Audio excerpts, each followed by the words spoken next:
The desert had a way of swallowing secrets. Beneath the burning sun and endless horizon, stories were carried by the wind, whispered in the rustle of sagebrush and the call of distant coyotes. Out here, where the land stretched wide and unforgiving, life itself was a struggle between survival and surrender. And it was in this wild frontier that a young woman's fate was decided by the choices of others, not her own. She had been raised with the promise of freedom, taught by her father to ride horses bareback and to keep her chin high no matter who stood before her. But when her father was gone, and her small town fell under the weight of fear and uneasy bargains, that promise of freedom dissolved. The men who claimed to know best had made their choice. They said it was the only way to keep the town safe, the only way to keep peace with the Apache bands that roamed the borderlands. She was to marry a chief whose name alone carried fear through every saloon and church pew. They said he was cruel, that he had taken lives without mercy, that his eyes burned like fire when he spoke, and that no white woman had ever stood at his side without trembling. His reputation reached farther than his warrior shadows, painted darker with every tale. Children whispered his name like a curse, and grown men spat it with contempt. To them he was a savage chief, a reminder of the wildness they could not tame. And now he would be her husband. The townsfolk did not ask her what she wanted. They told her it was duty, that her sacrifice would keep their children safe and the ranchers' herds untouched. They said a woman's tears were a small price to pay for peace. She listened, silent, though her heart raged like the summer storm that gathered on the horizon.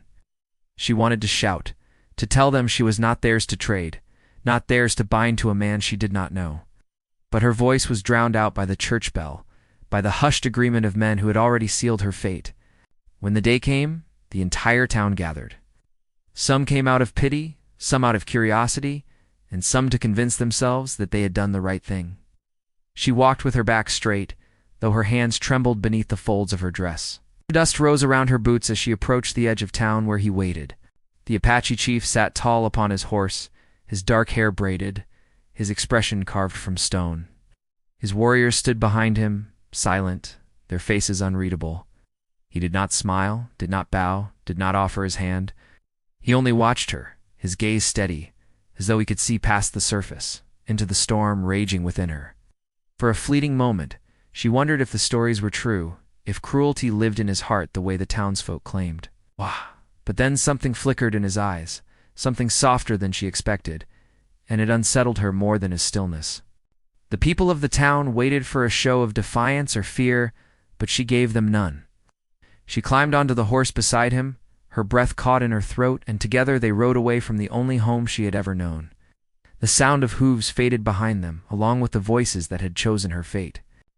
Days stretched into nights as they traveled through desert and canyon, land that felt both endless and unwelcoming.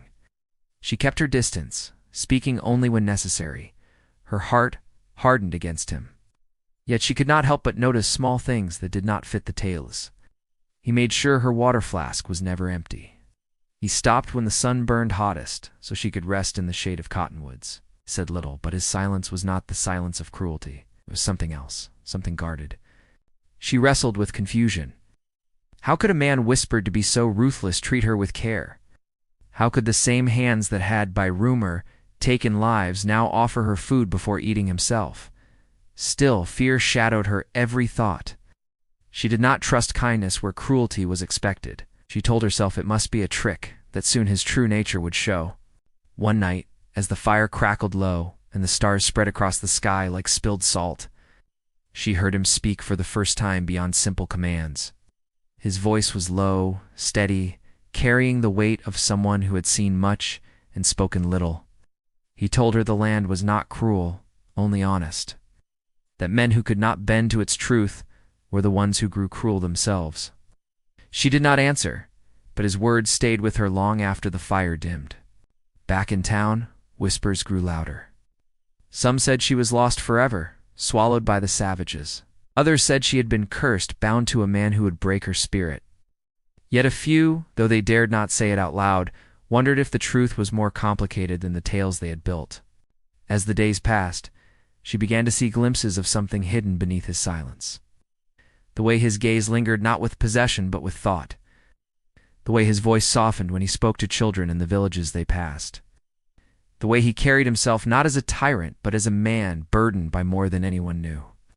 She wanted to ask, to understand, but fear still chained her tongue.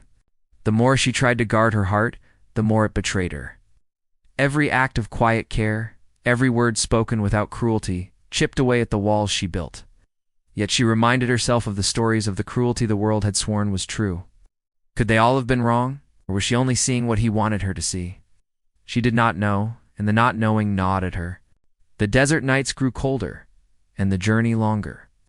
And though she still told herself she would never forgive those who had forced her into this life, another truth began to stir within her, one that frightened her more than the marriage itself. Because if the townsfolk had been wrong, if this chief was not the monster they believed, then her own heart might betray her in a way she had never expected. And so she lay awake beneath the endless stars, torn between fear and something she dared not name, while beside her the man everyone called cruel kept watch in silence. What he carried in his heart remained hidden, even from her, yet she felt it there, unspoken, waiting like a secret the desert itself had been keeping. A secret that would change everything once it was revealed. The days that followed were slow, each one carrying the weight of questions that had no easy answers. The young woman tried to keep her heart closed, but the desert had a way of wearing down walls. The rhythm of travel, the endless silence between them, and the quiet acts of care made it harder for her to cling to the fear she had been told to feel. Still, she reminded herself that the stories about him had not sprung from nothing.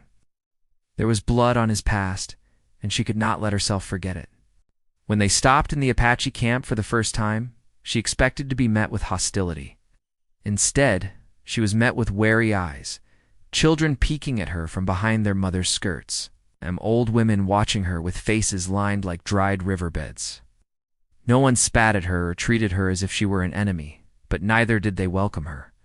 She was something strange, something that did not fit in their world. She felt it in the way whispers followed her, the way curious eyes lingered too long before darting away. The chief said little, though she noticed the way the people obeyed his smallest gesture. He did not shout or force his will, but there was authority in the way he carried himself. When he entered the circle of fires at night, the camp grew still, and even the dogs seemed too quiet. She wondered if this was the cruelty they feared, that his strength was not in rage, but in a kind of unshakable power that needed no words. She did not understand his world, and it left her unsettled. The language was strange to her, the customs unfamiliar. Yet every night she watched the people gather around fires, sharing food and laughter, and she realized that this life was not built on cruelty, but on survival. These people worked, hunted, and struggled just as her own townsfolk did, though in a way the settlers would never try to see. Her thoughts returned often to the day she had been given away. She remembered the look on her mother's face, the way her hands had trembled even as she forced herself to stand still. She remembered the townsmen, puffed with self-importance, talking of duty and protection, and she remembered the chief, silent as stone, his eyes fixed on her as though searching for something she herself did not know she carried. That gaze haunted her still. At night, when the camp slept, she sometimes saw him sitting apart from the others, his eyes turned to the stars. He looked less like a man feared for his cruelty, and more like one carrying a burden too heavy to share. She wanted to ask him what haunted him, but fear held her back. What if his silence was all that kept her safe? What if breaking it revealed the man the stories warned her of?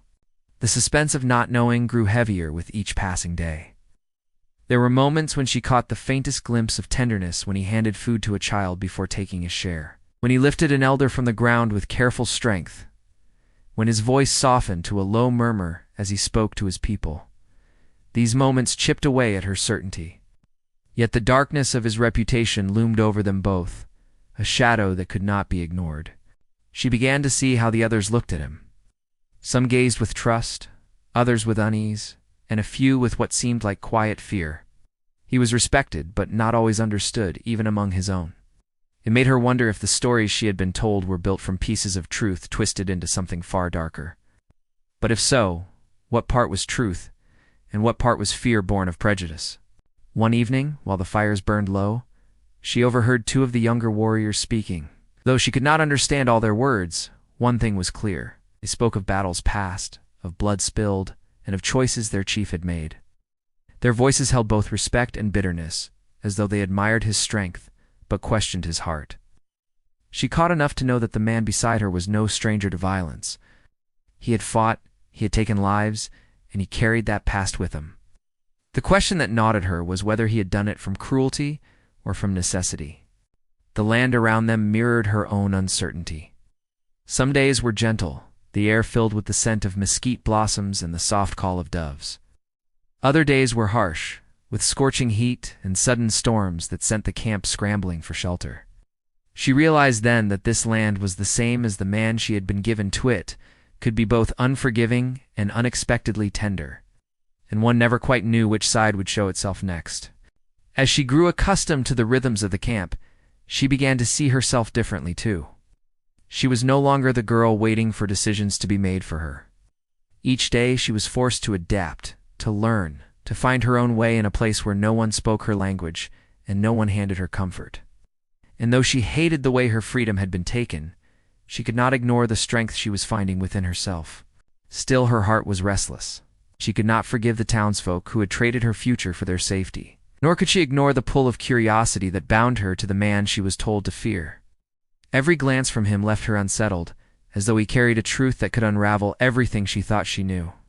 The more she watched him, the more she realized he was not hiding his nature out of shame. He was hiding something else, something deeper. She saw it in the way his gaze softened when he thought no one was looking, in the rare curve of his lips when children laughed, in the careful way he treated her when she stumbled on the rough trails. It was not the face of a cruel man. Yet he never let it show fully, never let her step close enough to understand. Her nights became restless, caught between dread and a growing, unspoken question. What if he was not what everyone said he was?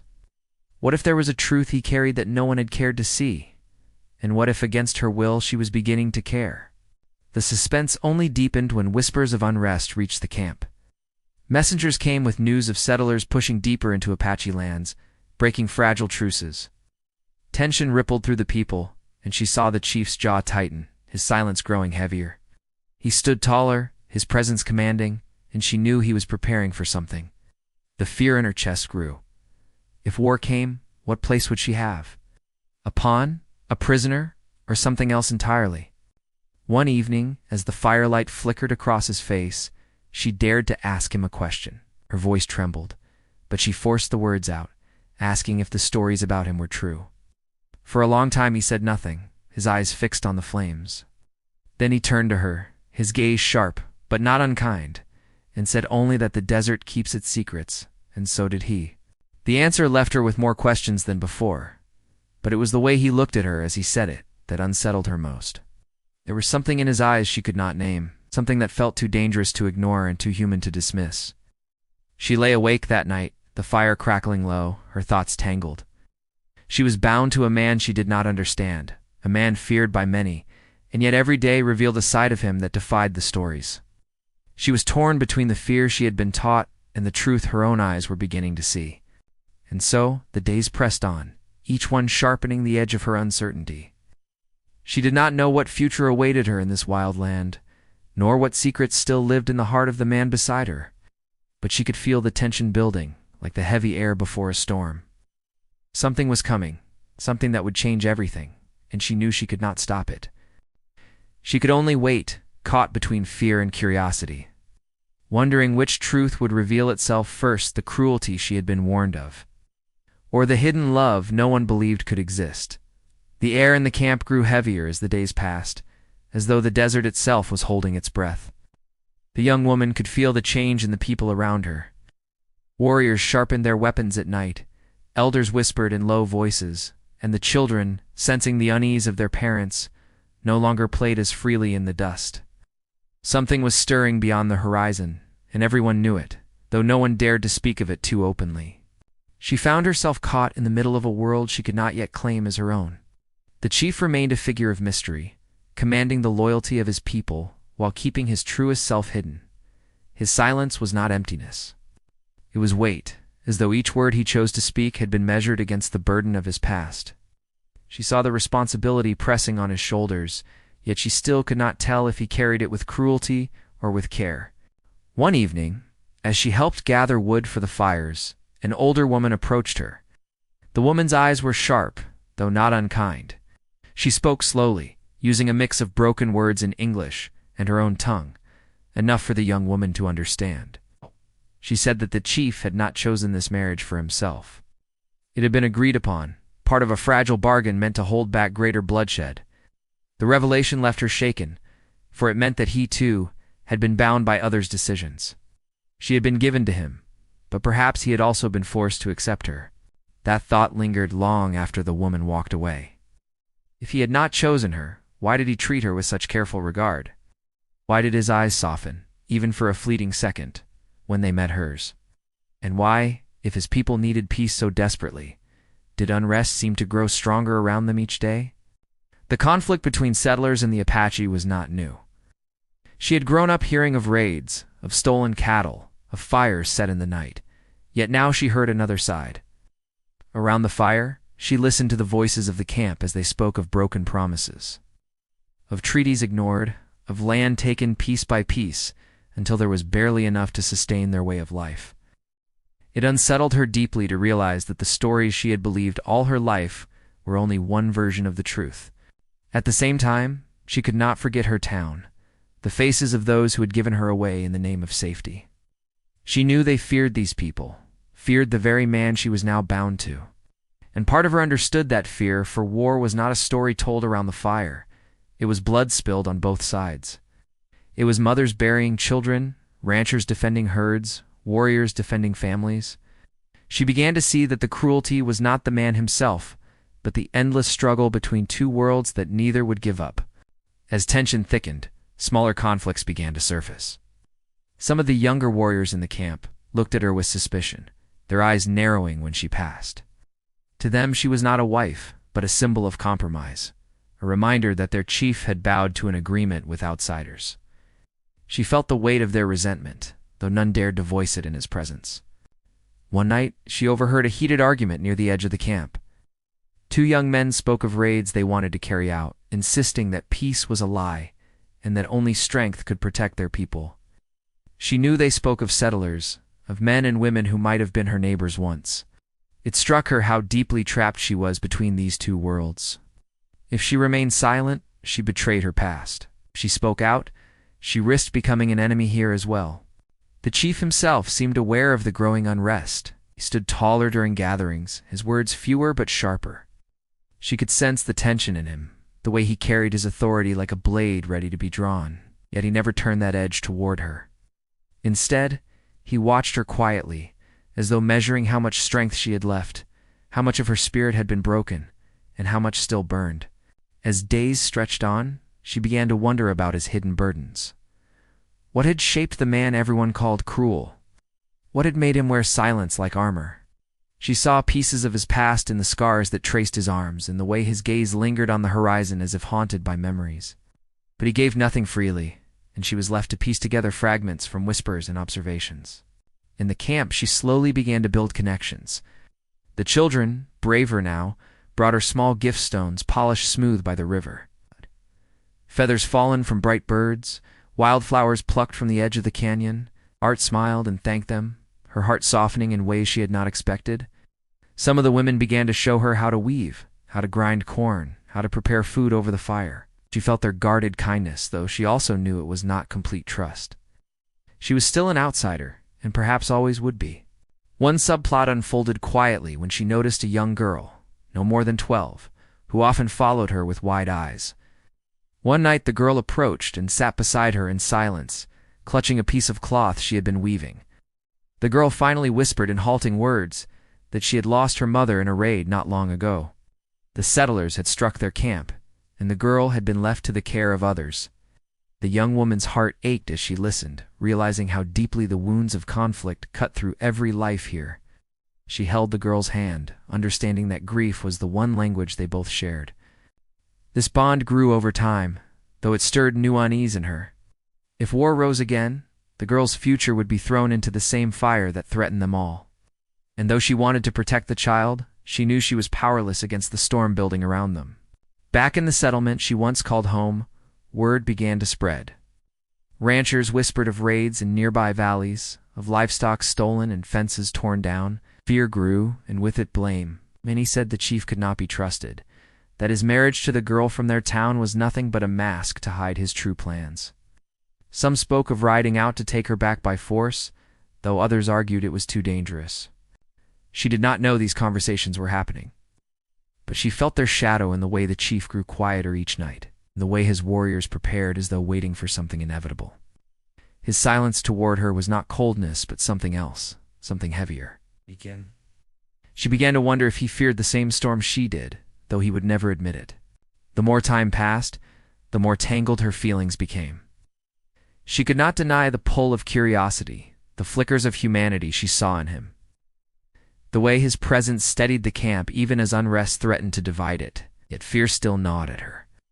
If he carried love, as she sometimes dared to suspect, why did he hide it so fiercely? Why keep such a secret locked away when it could change everything between them? One night, when the fire burned low and the stars shimmered above, she found herself sitting beside him in silence. She wanted to ask him again about the stories, about the truth of who he was. But before she could speak, he rose to his feet, his gaze fixed on the dark horizon. He said nothing, yet she felt his unease ripple through the air. Something was coming. She could feel it in the ground beneath her, in the whispers of the people, in the weight of his silence. She did not know whether it would bring the cruelty everyone feared or reveal the hidden love she had begun to sense. All she knew was that the storm was near, and when it broke, nothing would remain the same.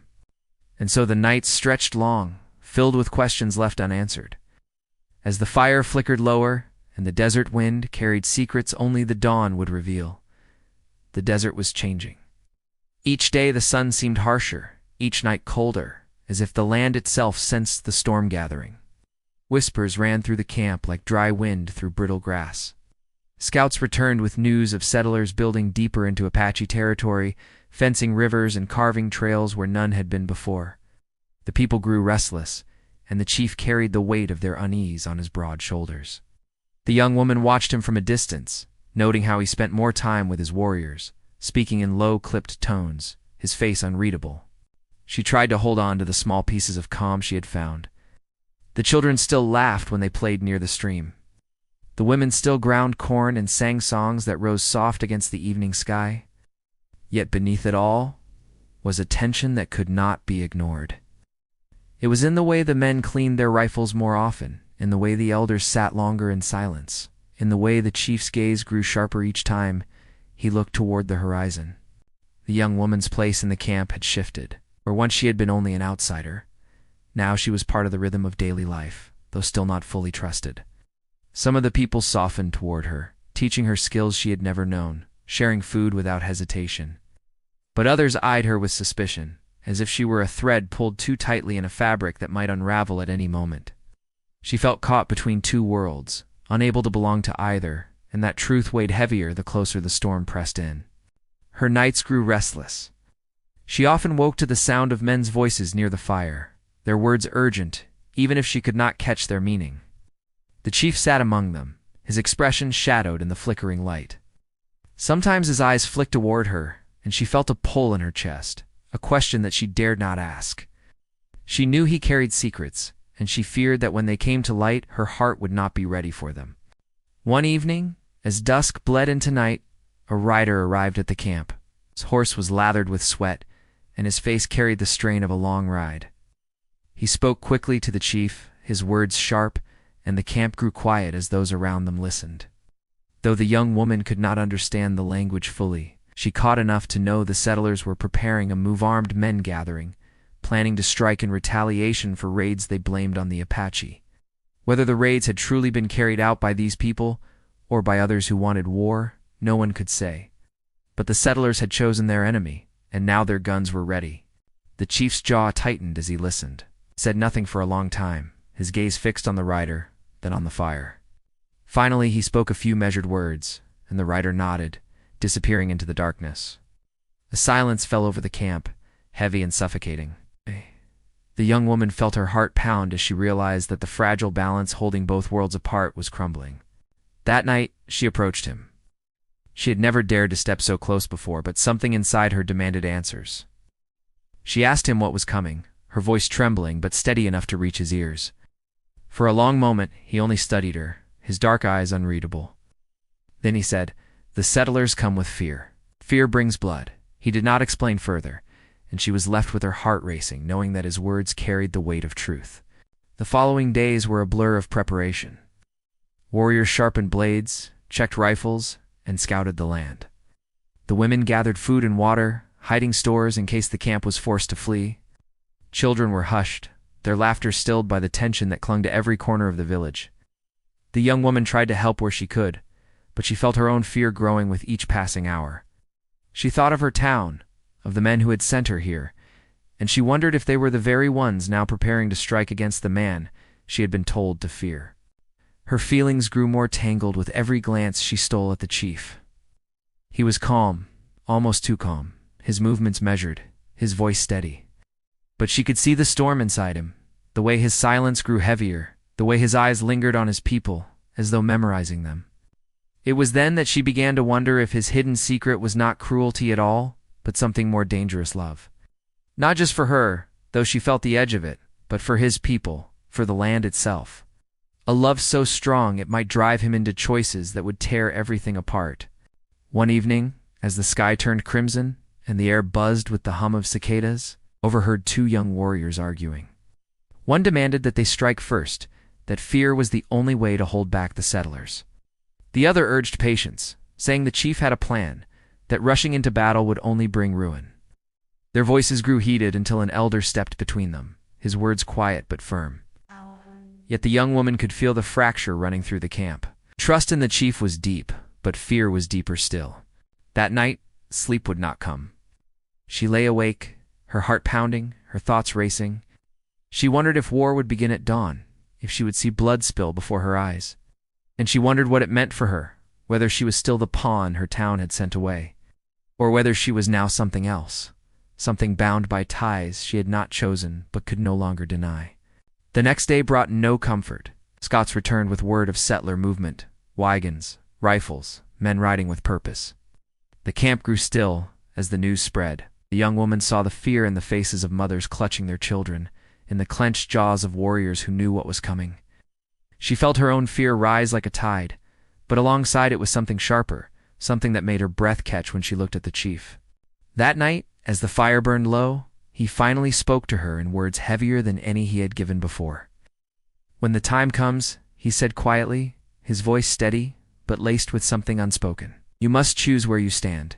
His gaze held hers, fierce and unyielding, and in it she saw everything she had feared and everything she had begun to hope for. She wanted to ask what he meant, but her voice failed her. She could only nod, her chest tight, knowing that his words were not a warning but a truth. The camp did not sleep that night. Men stood watch, rifles ready, while women kept fires burning low. The young woman sat near the edge of the camp, her eyes fixed on the horizon, where the darkness seemed heavier than usual. Every sound carried weight: the snap of a twig, the distant cry of an owl, the restless shifting of horses. Her hands trembled, but she clenched them into fists, willing herself not to break. The chief walked among his people, silent but steady, his presence enough to keep fear from spilling into chaos. When his gaze met hers across the firelight, something passed between them: a question, a promise, perhaps both. She could not name it, but it rooted itself deep inside her. The night stretched long, heavy with suspense, until the first faint glow of dawn touched the horizon.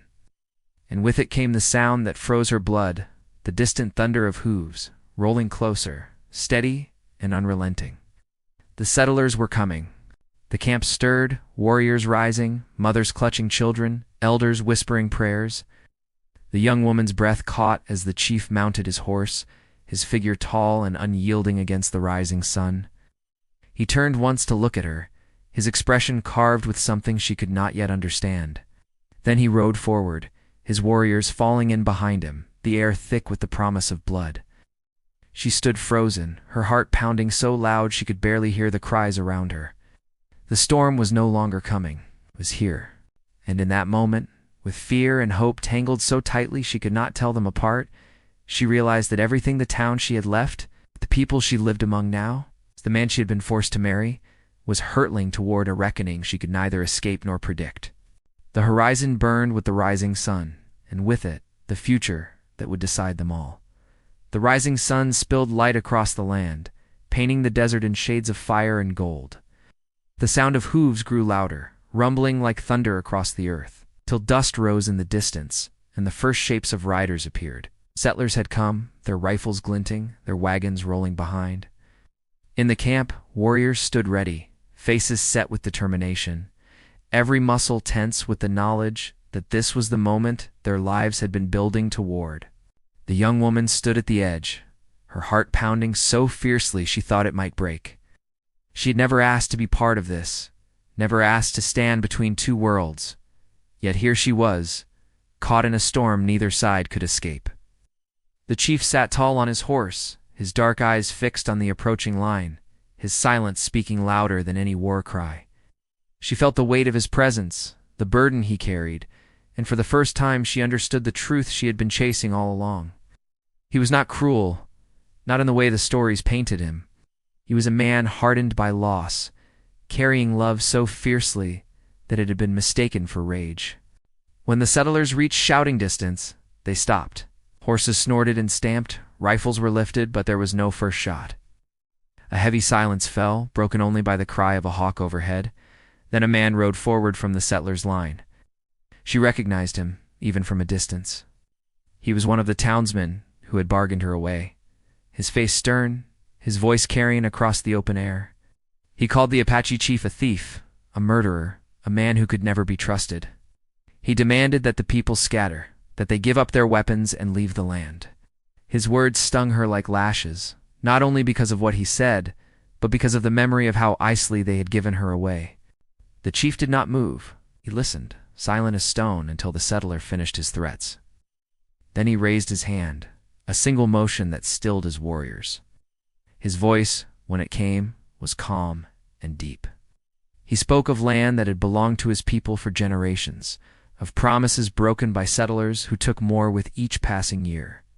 He did not shout, did not curse, yet his words carried the weight of truth. Even the settlers shifted uneasily, their rifles lowered just a little, as though some part of them recognized the justice in his claim. The young woman felt her breath catch. Here was the man they called cruel, standing not as a monster but as a leader, willing to face rifles with only his voice. She looked at the townsman who had given her away, saw the flicker of uncertainty in his eyes, and realized that even he had not expected such restraint. But peace is fragile and fear sharper than reason. A rifle cracked, its sound splitting the air. The shot did not hit the chief, but struck the ground near his horse. The animal reared, warriors cried out, and the settlers scrambled to lift their guns. In an instant, chaos threatened to consume them all. The young woman did not think. She rushed forward, placing herself between the two lines, her hands raised, her voice breaking as she shouted for them to stop. Her cry startled both sides, silencing the air for a moment. The settlers stared at her, stunned to see the girl they had cast away standing in defense of the man they had branded a monster. The warriors froze as well, waiting for their chief's command. It was in that fragile heartbeat that the truth broke through. The chief urged his horse forward and spoke again, his voice steady. He said there had been enough blood, enough lives lost to fear and lies. He declared that his people would defend themselves if forced, but they would not strike first. His words hung in the air, daring the settlers to test their courage against the truth he carried. The townsman wavered, his rifle still raised. The young woman met his gaze, her voice steady now as she told him what she had seen, what she had learned living among the people they called enemies. She spoke of children laughing, of women working, of men burdened by the same fears and hopes as any settler.